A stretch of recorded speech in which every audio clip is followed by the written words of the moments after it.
Tialana, can you see me? Yes, I can, dear. I'm glad, because my screen has just frozen horribly. So look, I ain't even gonna try. I'm. It's gonna be like the blind person, kind of like looking and trying to figure its way through. But this is okay. I know I have community. Hi, everyone. Good to see all of you, though I cannot see you. And so I'm really, really, really glad to celebrate Women's Month with you. Yes, we took a little bit of a break to kind of get all this built up, but like I said, we've got a lot of things going. We've got some amazing women in formation, and I am so excited to have them in this rotation. And one of the most important women on this show that is going to run this show for the month. Y'all heard it right.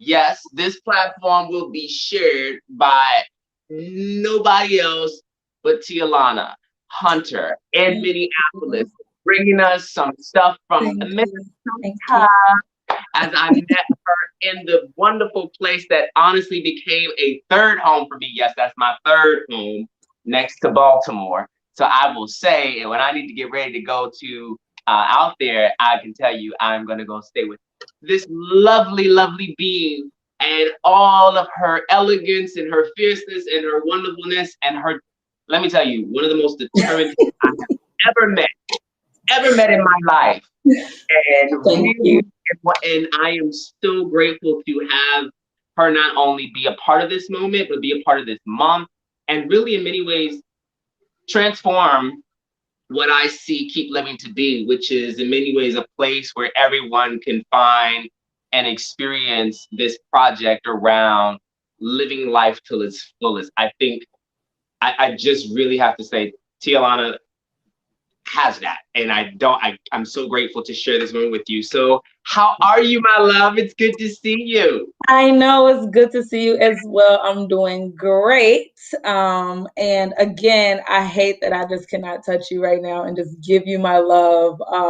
This virtual thing is driving me crazy, but I am here and I am thankful that you thought of me to be representing your show for the month of March for Women's History. So thank you. Look, when the magic, I was racking my brain, and me and the team were like, do you know anyone? Can you think of anyone? And I will tell you, I was going to cancel the show. I was going to cancel the show. I was so committed. Number one, I was so committed to not only, to make it, it's like, yeah, I can hold that space, and I get it as a for me myself, I was just like, it's important to have this space, and I was like, yeah, I could bring several women into the space to do the work of shows, but I was like, it's nothing like really actually being like, let's go old school for a minute. Here is my pulpit, and let me give you my pulpit.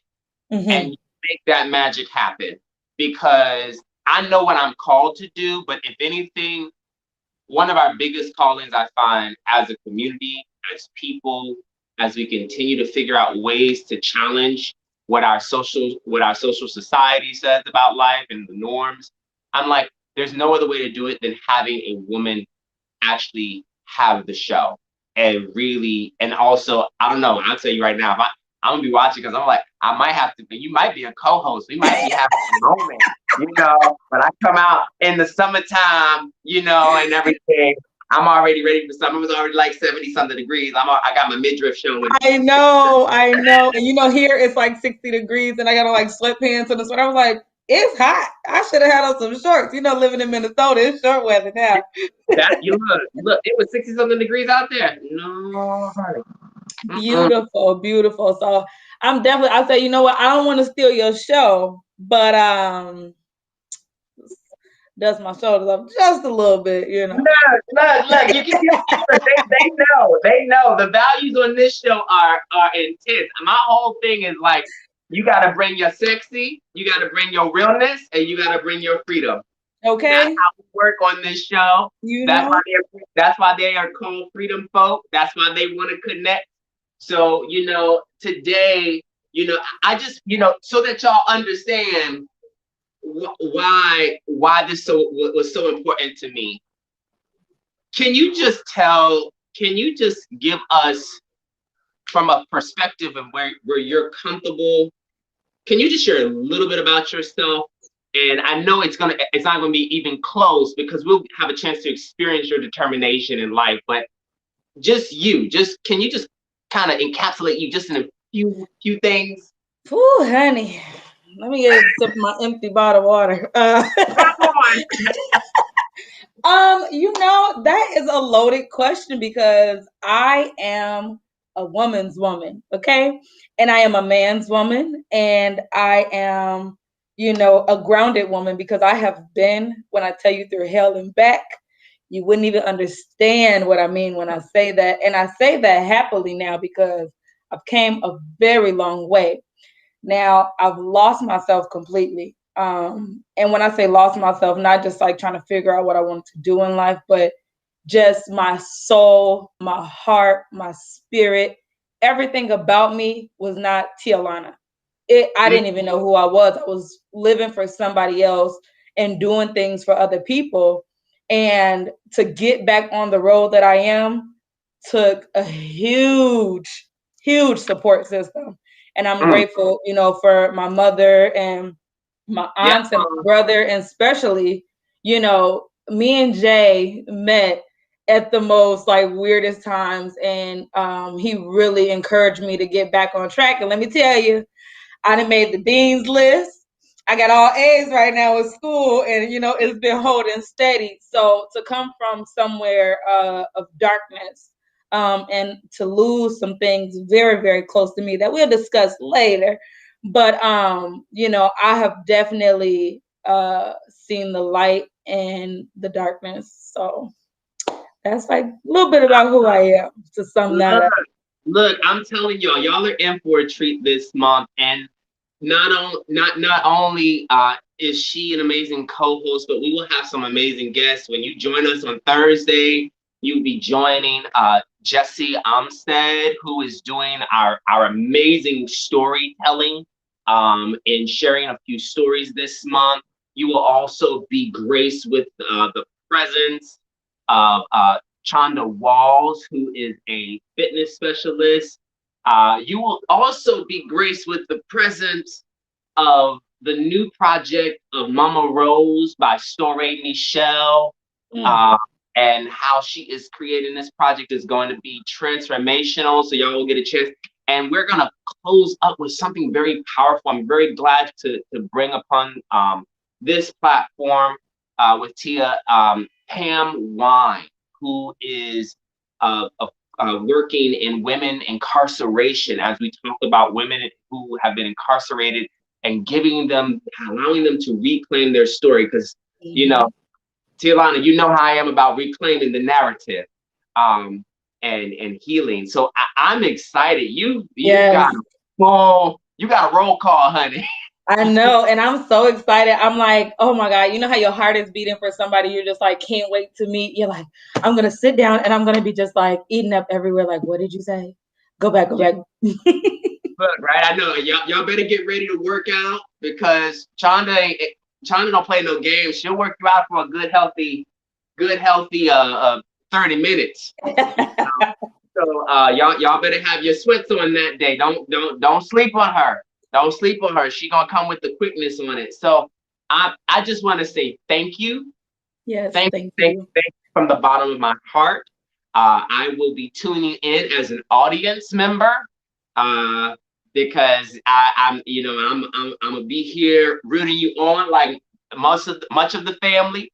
And you will get very familiar with my freedom folk and how they shout and dance and everything as y'all continue. I'm gonna get on my end, probably shaking a little bit more than what I can,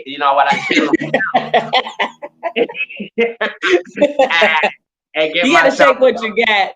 Look, my mama blessed me with it. My mama blessed me. Look, they lucky because I would do a whole entire Thursday on how to twerk because I would like to understand how to twerk. Let me tell you, this will blow up. Look, I'm here for it because I will definitely. If I could do it, honey, I'd be like, hey. I'm delivering I'm still delivering too much back. I can't be delivering back. It's all about the butt. I ain't got enough So butt. is funny. I got a lot and I don't know what to do with it. I just be like, I'm a chair dancer. Well, look, when Shonda get on there, we all gonna have a butts and guts class. So, right.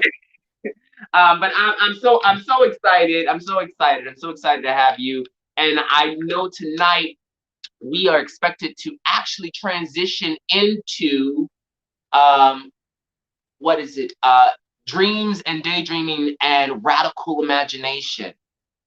This was actually a show that we did over last summer, and I think one of the things that I'm so excited about is that, you know, we kind of see somewhat of the brewing of what this was actually turning out to be, where Storäe and Elyse kind of shared with us the kind of the breakdown of dreams, and so you know, I want to go ahead and kick this review. If you have never seen it before, it is probably one of the most insightful things around dreams, how to deal with dreams, how to take notes around dreams, and just be inspired, because we, you know, don't let anybody take your dream. That's right. Come, you know what I'm talking about. I know you do. I know. You know, I said dream is my favorite English word. I got it tattooed on me. It's something that I believe in deeply, wholeheartedly. So I'm all for it.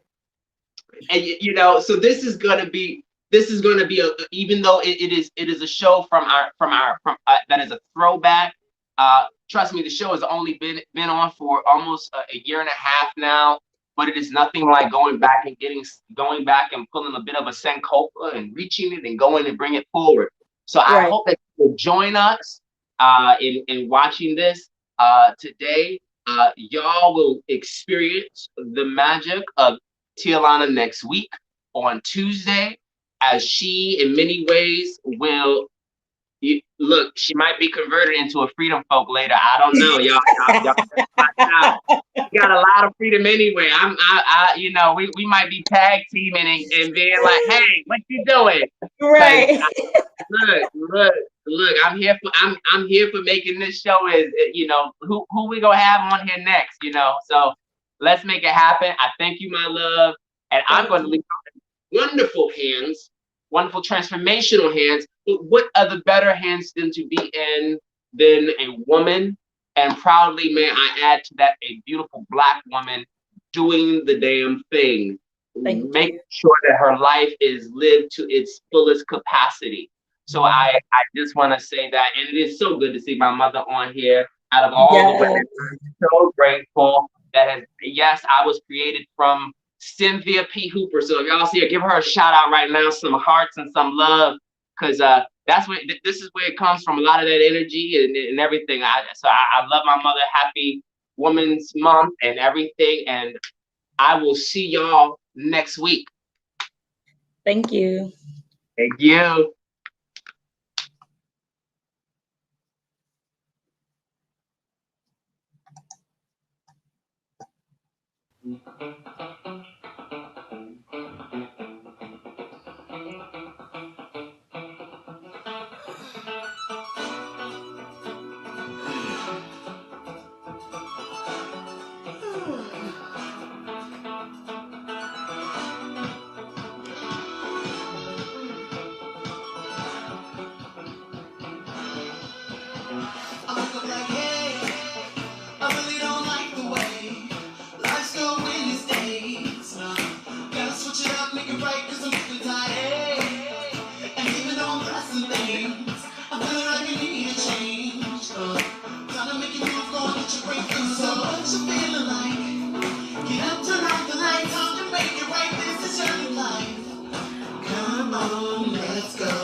You love life.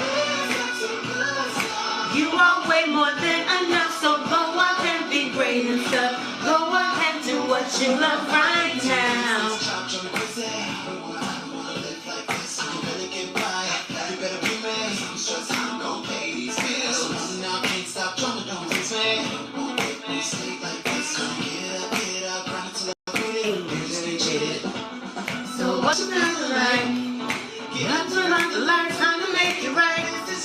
Hey, y'all. Come on, let's go. Change your whole space. Your past is not today, it is not too late for a better place. And then you say, hey, sexy good stuff. You want way more than enough, so go ahead, be great and stuff. Do what you love like. You are way more than enough, so go ahead, be great and stuff. Go ahead, do what you love right now. You are way more than enough, so go ahead, be great and stuff. Go ahead, do what you love like. You are way more than enough, so go ahead, be great and stuff. Go ahead, do what you love right now. Right now. Do what you love right now. Every time I hear that song, it just wakens something in me. Yes. Do it while you can. Do it while you're still in your right and able body. I say. So, thank you, beautiful folks, for joining us of another episode of Keep Living, where goodness and sexy follows you all the days of your life. You are being joined by our beautiful co-host today, Elyse, the ethicist. and I am Storäe Michele, the storyteller. We are here while Jay Hooper is on a little hiatus and working on his dissertation. He's been working really hard on it. We're hoping that October 26th, we will see him virtually graduate. And today we are excited to talk to you about your dreams. We're going to be talking about our dreams at night, our waking dreams, and how those are tools or can be used as tools to inspire radical imagination. So that's why we're in our sleep attire. You know, I don't typically sleep like this, but something like this. We have to look right on the television for the culture. So dreams has been like a buzzing topic for a lot of people during this time of COVID, especially while we are shut down, locked into our homes. We're spending more time asleep, which is a good thing. For a lot of people, a lot of folks, I'm just thinking about like busy cities like New York City. I have actually been able to rest without waking up with the jolts of having to go and do something and be somewhere. So that is lovely. But it also allows for you to have more of that good, deep REM sleep. So people are having more vivid dreams now. People are having strange dreams. People are having apocalyptic kind of centered dreams. And I've been a dreamer for a very long time. And when I say I've been a dreamer, I mean that I can vividly remember my dreams. When I wake up, I will write them down. My mother taught me at 12, like how to like write down my dreams so I can remember them. And part of that was a tool for me understanding myself, because I understood dreams as like interlaced with imagination and memories. And I thought it was interesting when the other day we listened to the NPR podcast and we heard about this very strange dream. Yes. So there was this man, he was reflecting on just a recent dream he had featuring Joe Biden. And in the dream, Joe Biden had taken on the vestal form of the Pope. And so the Pope, as Joe Biden, encounters this child and exorcises a demon out of the child. And so on the show, the point was to interpret this dream and sort of make meaning of it. And they were saying that this person feels like if Joe Biden were in authority, the way a pope is a sign of authority, if Joe Biden were in authority, then we wouldn't be going through all the troubles that we're going through right now. That's not an endorsement. That's just a man's dream. Yeah, I mean, and if we were to reinterpret that dream, the baby could be said to be 45, and the demon was exorcised out of the baby for the well-being of humanity. Yes, I think that's just another interpretation of what it could mean. obviously, these are also things that are also a part of our collective consciousness, our collective subconsciousness, where we're all thinking about what does the future look like. And I think, well, for me, just thinking about dreams in the era of COVID-19 in particular, I haven't been dreaming of those presidents. I did dream of the Obamas, but I recently dreamt that I was in a house that I thought belonged to my father, but it didn't. And I'll tell you who it belonged to in a second. So I go in and there's a garage, and then the garage is open. And I see a white man in the dream, and I said, let me stop trying to open and close this garage to fix it because it wasn't opening. Let me stop doing that because they're going to think I'm trying to steal this house. So I left the garage partly open, and as I'm walking out the door, I see Trump, and I realize that the house belongs to Trump. So Trump has sort of taken on the form of my father. And when I know, weird, yeah, daddy issues. And when he comes into the house, he's like, yeah, you can leave whenever you're ready. You can just leave. So I'm like, okay, so Trump wants me to leave whenever I'm ready. And lots of subconscious digging we can do there. But it's funny how. Yeah. And it's also interesting how these archetypes show up in our dreams. Yes. Like what we're really talking about is like authority, power. And I've thought a lot about within my own dreams, like what it means for me to have learned how to have agency. So when I was in my undergrad program at University of Maryland, College Park, I had a Psych 101 class. And I remember reading right before I went to sleep that you knew that you were having a lucid dream when you had awoken to the dream. So like having that understanding that like you are actually dreaming while you're inside of the dream. And you know, I've talked to a lot of people about this. It's not too common, but I have been able to have lucid dreams since reading that definition. And I remember the dream that I woke out of. It's always a strange dream. There's always something that happens. So I'm going down a canal in a tunnel. I'm on like a little boat, and I look over yonder and there's a lion. And then I look back into my boat and I realize that there's a doll, and the doll turns to me and looks like it's about to say something. I was like, oh, nope, I'm dreaming. And ever since then, I was able to stop things from happening in my dream that were uncomfortable or that were going to be scary. If I was going to go down like a dark path or something, I was able to awake to the dream and realize, you know what, I have decisions I can make. I don't have to go down that tunnel because it's probably not going to be a good result. Probably not a good idea. Probably not a good idea.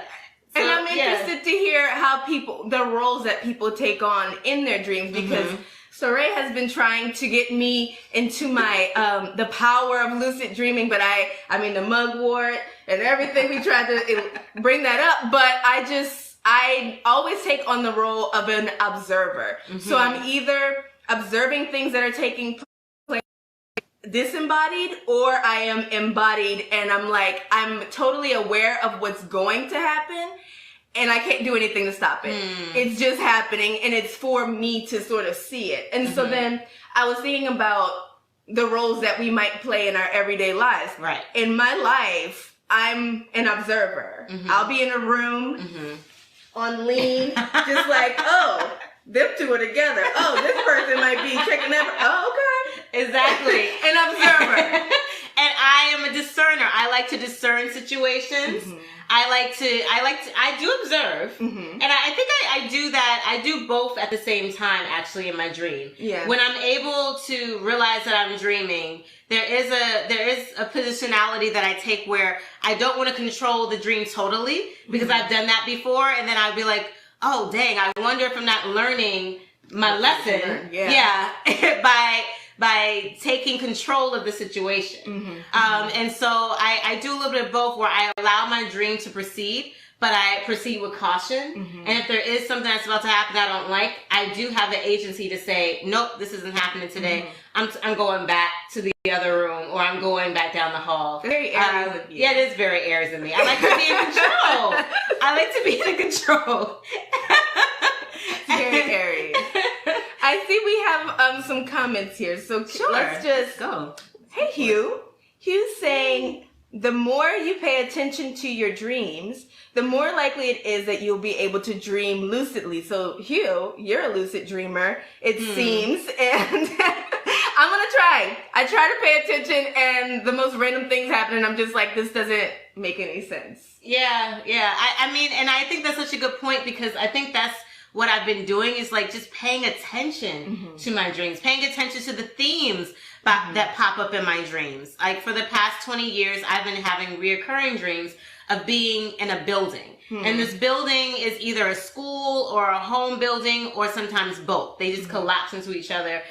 Probably because I'm working my 4th degree, and I've also taught, and I'm a homebody, you know, I'm an introvert. So like, those are like all of those things collapse into each other in my dreams.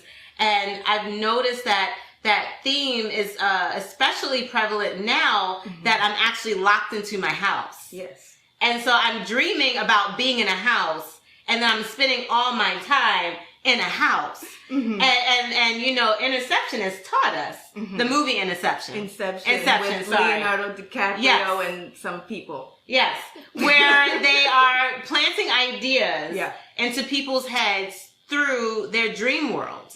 And we actually did some homework and watched it again because it's such an exciting show. But one of the things I found interesting was that they always said to create from your imagination. Whenever because they have an architect, they have somebody that's like making sure that every single detail in the dream is correct. To create from imagination, not memory. Yes, to create from imagination, not memory. Because when you create from memory, you're collapsing reality and the dream world. And I thought that was so interesting, because now my dream world and reality are collapsing. And I feel as if it's giving me different type of warnings and lessons now. You know, there's a lot of things that happen in my dream about things that I miss. You know, like I had this one dream where I was talking on the phone, walking down the street with no mask or any gloves on, got on a bus, went to the wrong side of town, got off. These black women saw me, and they were like, girl, you gonna be okay. You know, I felt good, because, you know, the aunties told me, girl, you gonna be all right. Just don't talk to just anybody. And so I walked down the path they showed me to go, and this old man tried to step to me and ask me a question. I was like, oh no, because the black aunties told me not to talk to everybody. And he said he wanted directions, and I was like, oh no, you can find your way, sir, just like I'm finding mine.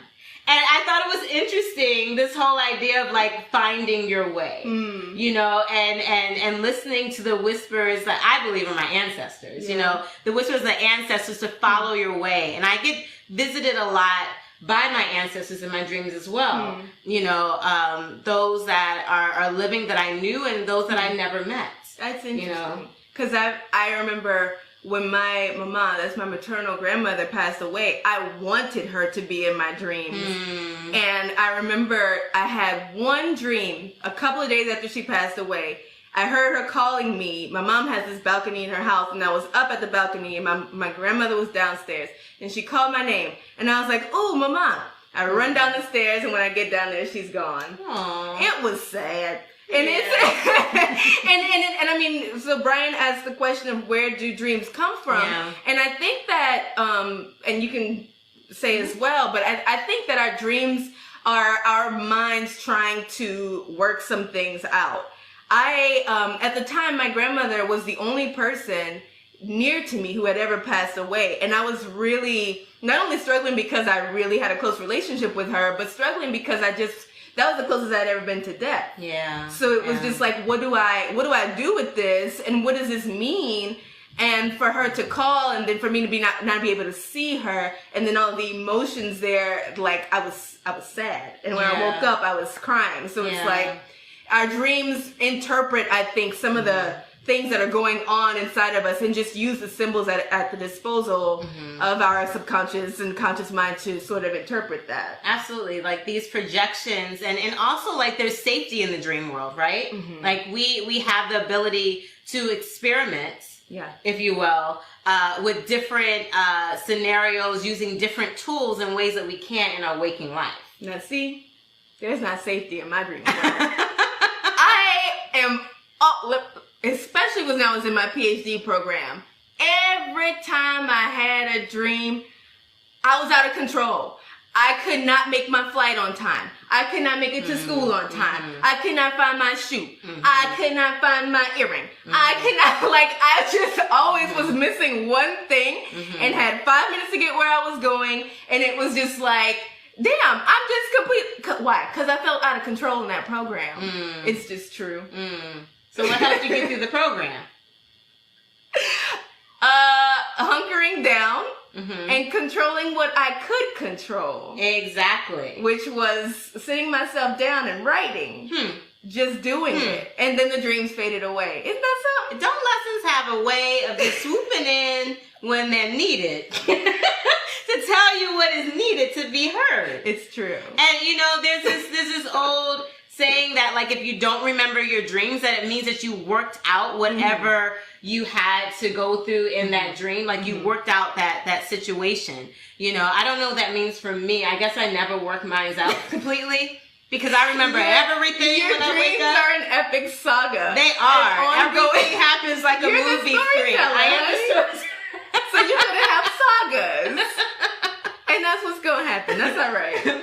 But I also what I really love about dreams too is how you can enact some of these dreams. And you know, we were listening to a podcast on Harriet Tubman and her dreaming, and I really am fascinated by our ancestors who lived during the time of enslavement and after, and especially a couple generations right after. And were able to survive. Yeah. And I always wonder, like, what helped them survive? And for Harriet, part of her survival was her visioning. It was her having these visions of freedom. And literal dreams. Literal dreams of freedom as where well. Where she would know, don't go over there, don't go over here. And exactly. For those who might not know an abridged version of the story, I mean, she went back many times to go and get people. Yes. And knew the path to take. So that she could avoid danger. Avoid all danger. And did it because she knew that these visions were telling her this was part of her purpose. And you know, when you look at the definition of dreams in the dictionary, part of what they say is that they're supposed to help you figure out your directions, figure out your purpose. And so what I'm really excited that dreams are inviting us to do is to experiment in these dream worlds, in these safe, brave places, if we should, you know, pursue it in that way, and discover new ways of enacting freedom, enacting spaces of liberation, because dreams are one of the rare places where we do have freedom to have anything happen. I've learned how to fly in my dreams many times. It was like lessons. I had to learn lessons to learn how to fly, you know, without wings. And then like I've learned recently since us being shut down, I've been learning more about how to use spacecrafts. So like I'm so serious, like mini spacecrafts, and I'm just like, all right, I got to press these buttons to make this work. Yeah. But it's also because I think dreams are also a technology, if you will, because when we think about technology, we think about expanding space for our emotional well-being, for our physical well-being, some sort of advancement. And also like it's a wisdom, it's a knowing, it's a different way of knowing, and that's our sleeping dreams, right? If you are not dream challenged.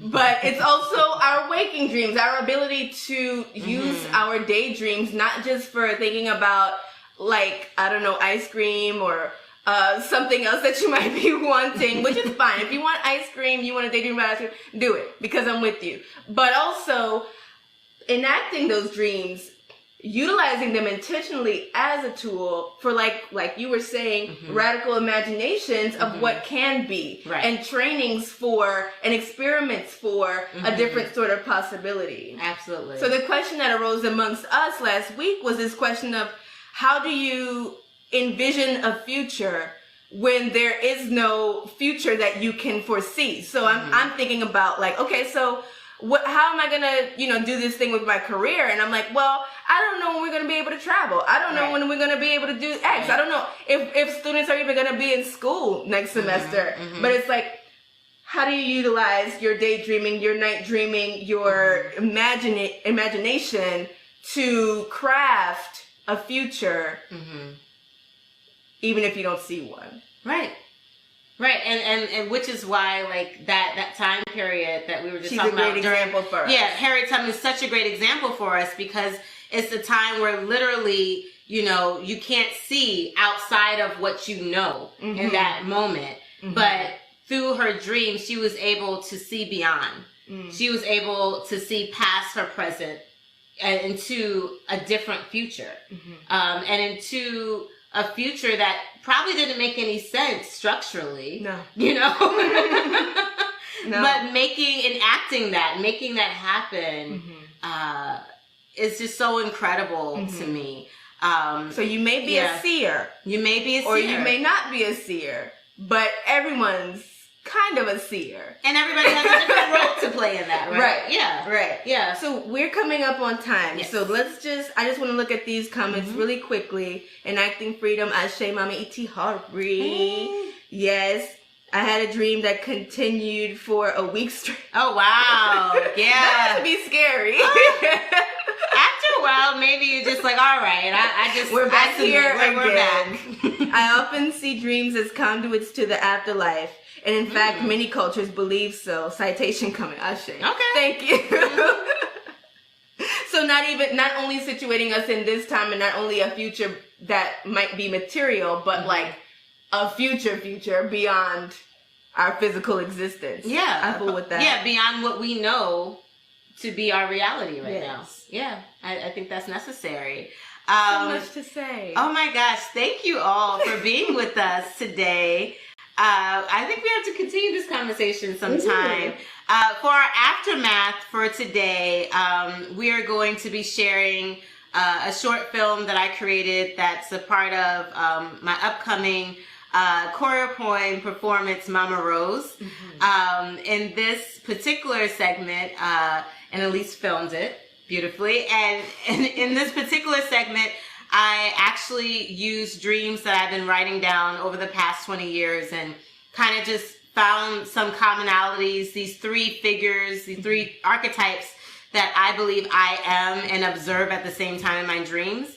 And we recreated some of those dreams through poetry and visuals. So we'll be sharing that right after we close. Look at that. You get to watch her dream. Get to watch her dream. It's a trip. Yes, it is. It's a little scary. But we just appreciate all of you all being here and sharing your time with us.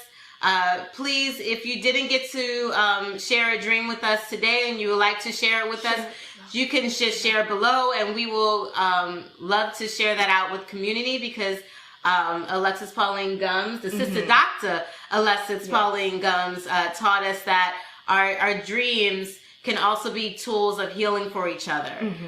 So sharing them out with each other is very important. Yes. Yeah. Well, we love y'all. Love y'all. See y'all next week. We're going to close out with some music. Oh, did we say hello to everybody? We're going to and we're gonna say hello to everybody. And goodbye. Candace, what's good? Candace, hey. Michael Crumpler. Ryan. Hey, Ryan. And goodbye. Hey, goodbye, Danielle. Hey, goodbye, Taryn and Keisha. Hey, Hugh. Hey, goodbye, Hugh. Hey, goodbye, Danielle. Hey, goodbye, Decoy. Hey, goodbye to Itihari Chokre, Dr. Itihari Chokre, and Ian. We love you all. Thank you for jamming with us, being with us, sharing with us, Keep dreaming dreaming with us. Keep dreaming. Keep living. Hey, Keep being sexy. hey. Keep seeing. Hey. Keep dreaming. Hey. Keep visioning. Hey. Hey. Hey, sexy good stuff. You are way more than enough, so go ahead, be great and stuff. Go ahead, do what you love. We love you. You are way more than enough, so go ahead, be great and stuff. Go ahead, do what you love right now. We hope y'all are taking care of yourselves out there. Yes. Hydrating with water. Lots of water. Wine is not hydration, but sometimes you need to chill. Sometimes. Just a little bit.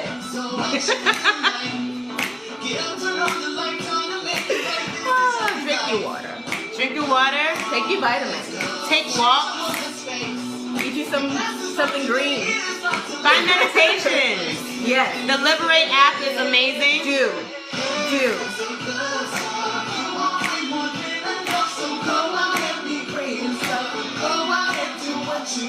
Call somebody and tell them that you love them. Get you a robe. A luxurious, fluffy This robe. is the time of lounging. Loungewear.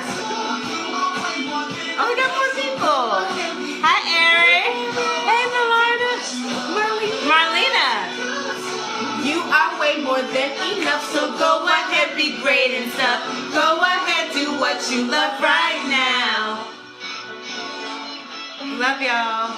We love you, Jay. Love you, Jay.